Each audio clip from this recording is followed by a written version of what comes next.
Hey, I was getting all excited to continue on with CyberForce into the next storyline that Chris Claremont does with the Huntsman because we just got done with the Wildcat series and that whole story that Chris Claremont did with Jim Lee, and then the Huntsman just comes along over into CyberForce. But before we do that, we got to do CyberForce number 8, where it was part of that Image crossover month where all the artists and creators, the original founding fathers, switched up books.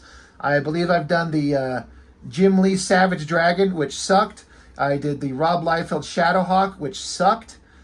And I think I've done the Spawn that Silvestri drew, which was was kind of okay because Silvestri's artwork is always good, but not my favorite. But now we got Cyberforce by McFarlane.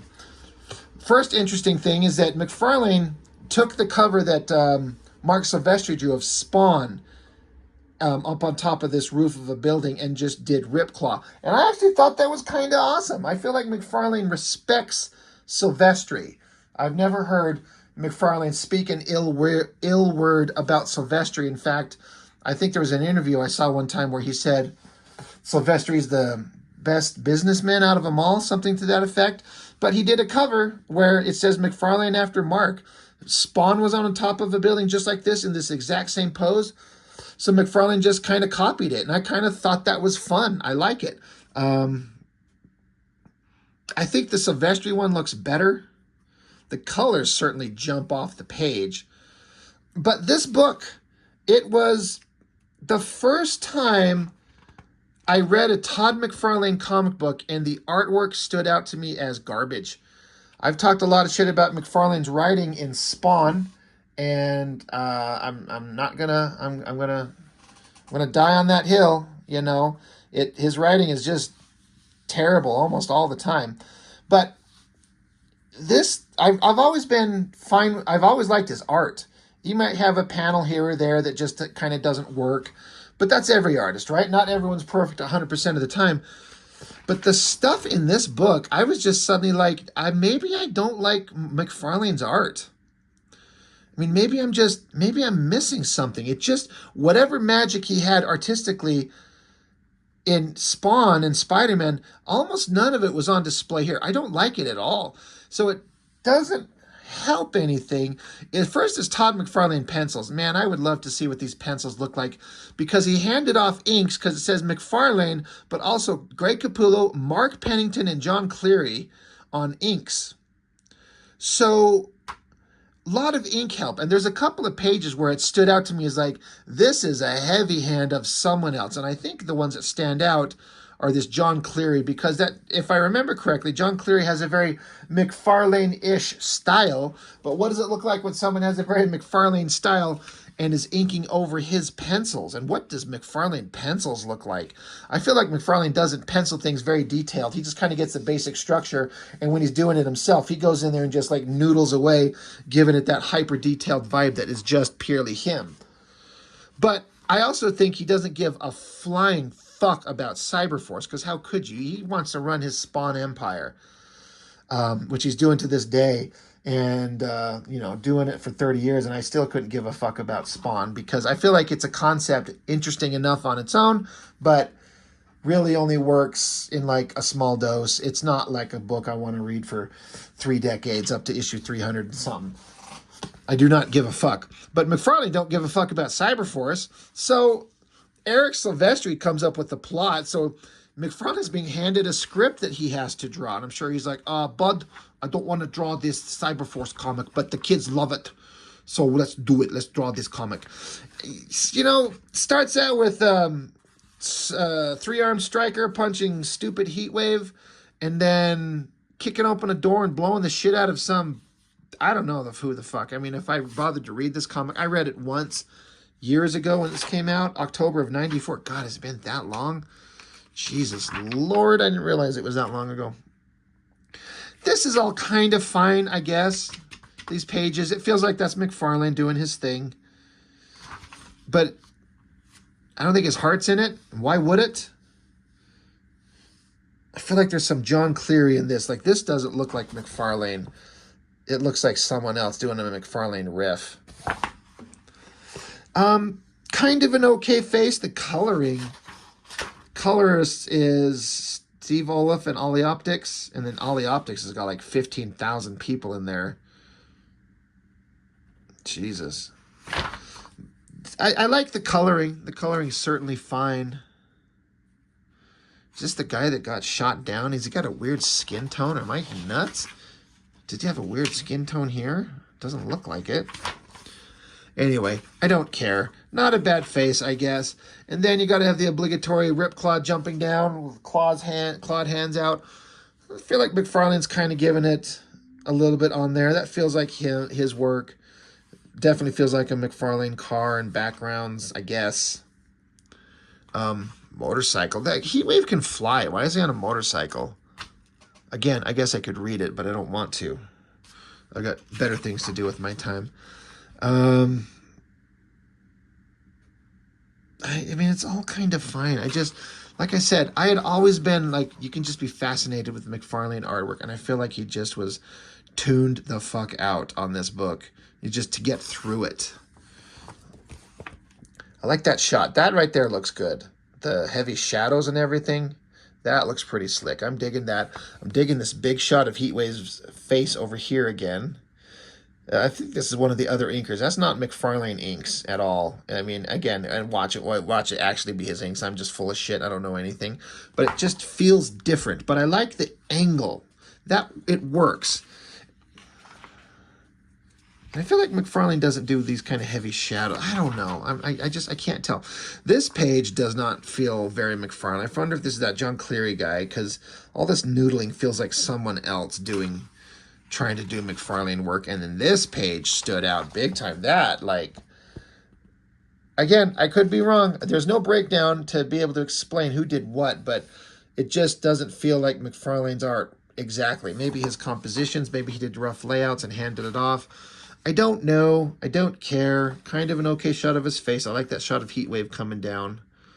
What is CyberForce doing out in the middle of nowhere on a farm? Because McFarlane wants to do like monsters and blood and guts horror. But he didn't write the story, so again, what the fuck do I know? Maybe Eric Silvestri, right? Eric Silvestri, plot, script. Maybe he tailored this to McFarlane sensibilities. Like, if you come to a CyberForce, we'll do a horror-themed one. I hated that side view of Ripclaw's head. That looks just goofy.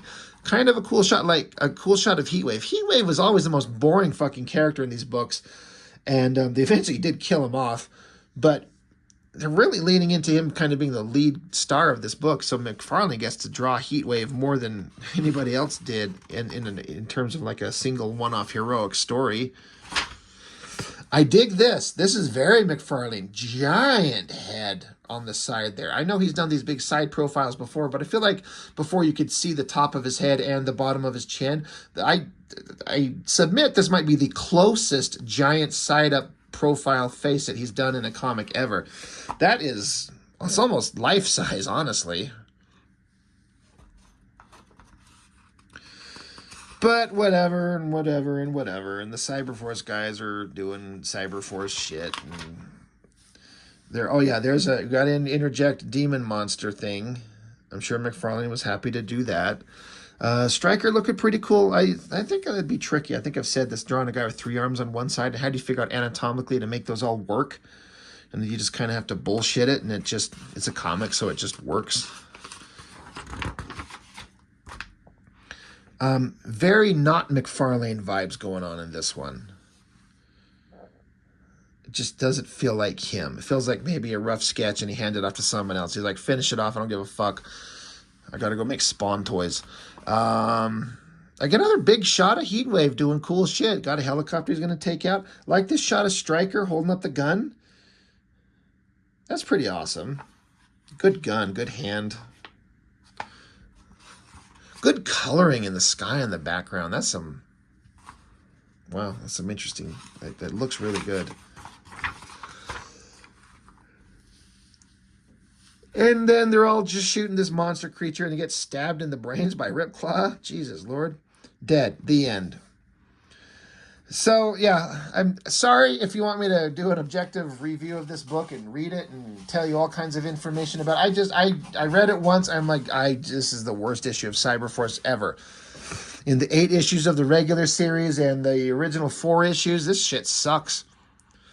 Did not like it at all. The Wait is Over. Mark Silvestri and Clarisse Claremont. 3-issue series, not 4 like the Wildcats. They only get 3. But honestly, Silvestri only draws like fucking half of it. You're throwing in some other ghost art. Not ghost artists. I mean, they actually list them in the titles page, but he's not drawing big chunks of it. And that's always kind of disappointing. So, letters pages, of course. This was funny. I like Mark Silvestri. I feel like he's done a lot of interesting stuff, and he's really trying to find his voice in the comics world. And the CyberForce stuff was not really connecting. I mean, it was kind of started out as a big deal, but then it kind of like, whatever. But once he got into like the more horror and fantasy stuff, Witchblade and the darkness and shit like that, that's where he really found his studio, found its calling.